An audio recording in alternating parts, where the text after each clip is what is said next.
So let's look at phase changes and heating curves and how we can look at the equations involved in understanding that as well.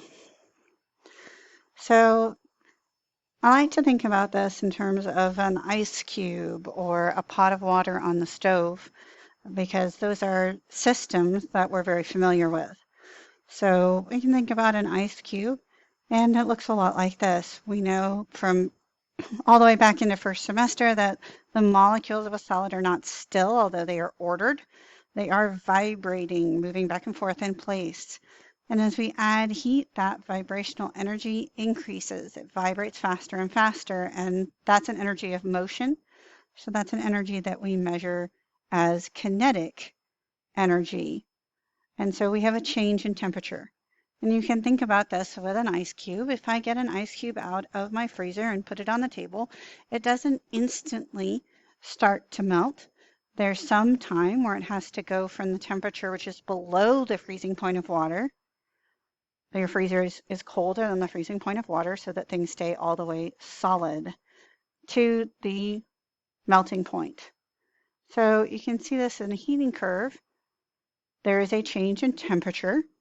So as the temperature goes up, we are putting in energy, and that means that since there's really only two equations in this unit, one has a change in temperature and the other doesn't.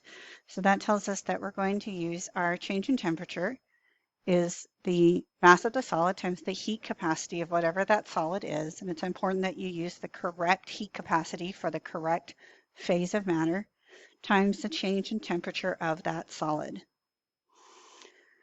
So then we get to the point where we have hit the melting point. And now the molecules are vibrating so rapidly that they're breaking up the crystal or solid ordered structure. And now they're starting to flow and move around each other. So you can see this in our animation here. And this is a case where we're actually not changing the speed of the molecules so much as we're changing how they're positioned, how they're relating to each other. And so that process is a potential energy change, not a kinetic energy change. And then that's really a process that you're familiar with. If you think about putting an ice cube in a cup of soda, your soda stays cold the whole time that there is solid ice in there. The temperature actually remains the same because melting is not a temperature change, it's a potential energy change. So if I look at it on a heating curve, there won't be any change in the temperature. It will be flat. So we can't use an equation that has a change in temperature for this because we would imply that it takes absolutely no energy to melt something, and that doesn't really make any sense. So we need the delta H, the enthalpy of fusion, and you would look that up in a big table and pay attention to whether you're getting the enthalpy of fusion of an amount of grams or an amount of moles, and make sure you match that together.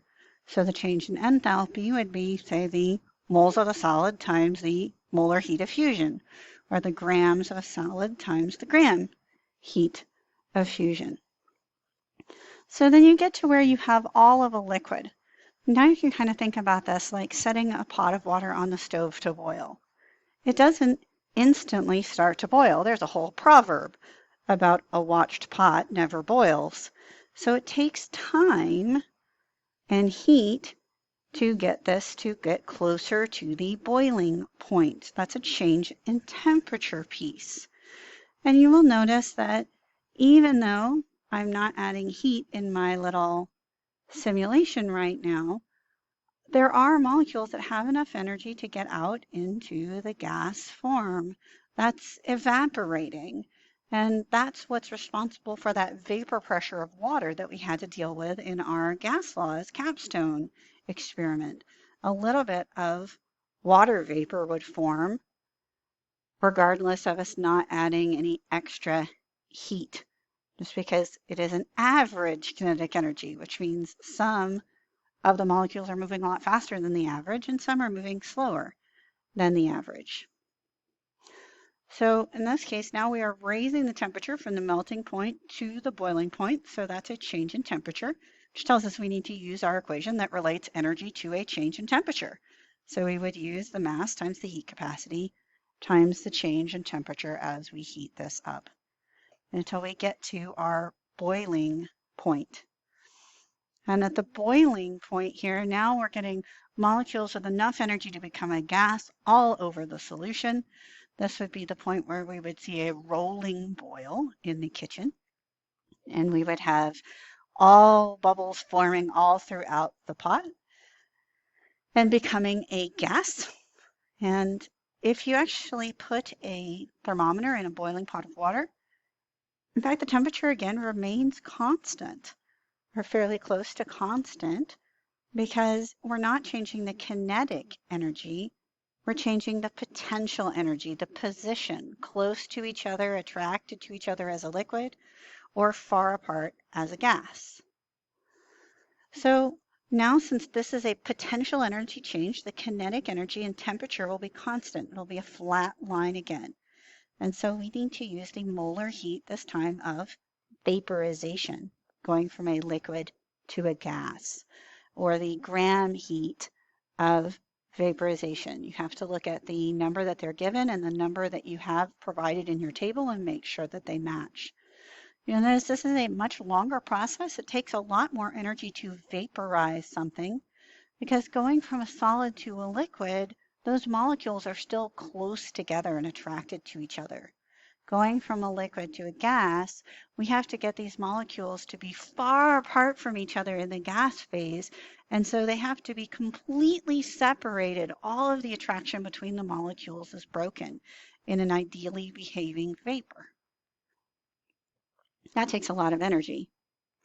Now, if I capture that gas in a container, I can absolutely keep heating it up. This happens in boilers all the time.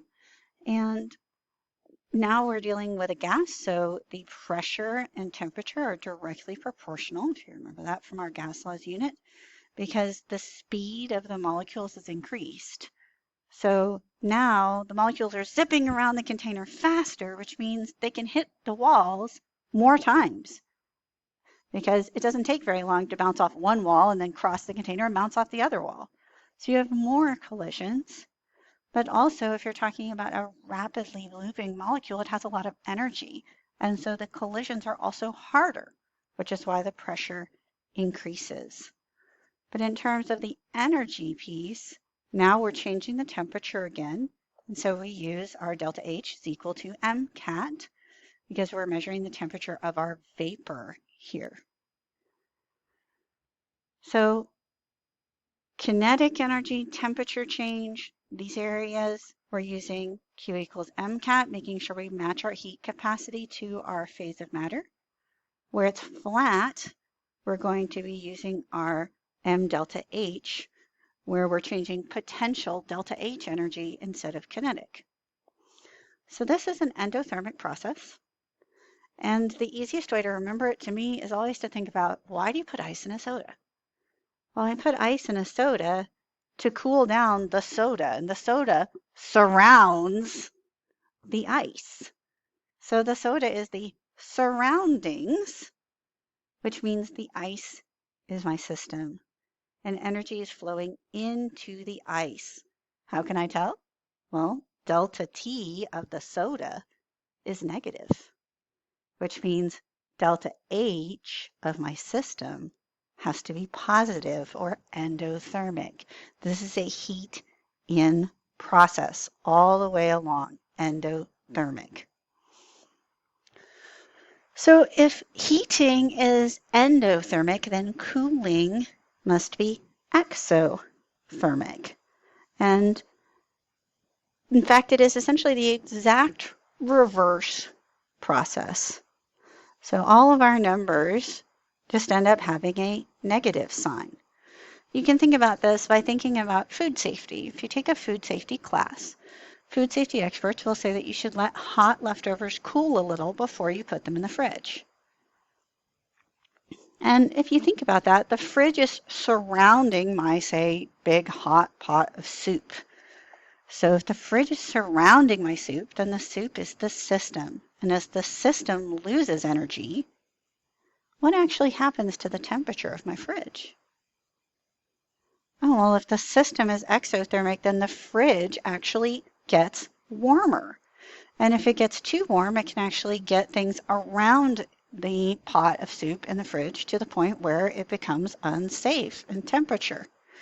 The system is losing energy. So for cooling with gases or liquids, you just reverse this process. The heat is given off. And so if you're at any point where you have a single phase, a gas, a liquid, or a solid, and there's a temperature change, then you have MCAT again. And in fact, it kind of takes care of itself because your change in temperature will be negative. It's cooler, so final temperature is smaller than initial. But when you look at a phase change, you're using that molar or gram heat of vaporization or vapor or fusion. And those are numbers that you would look up in a table. But what you'll find is that all of your tables list positive numbers. They list the amount of energy it takes to melt something, or the amount of energy it takes to boil something. So you have to use your brains when you think about condensing, going from a gas to a liquid. That's the opposite process of boiling.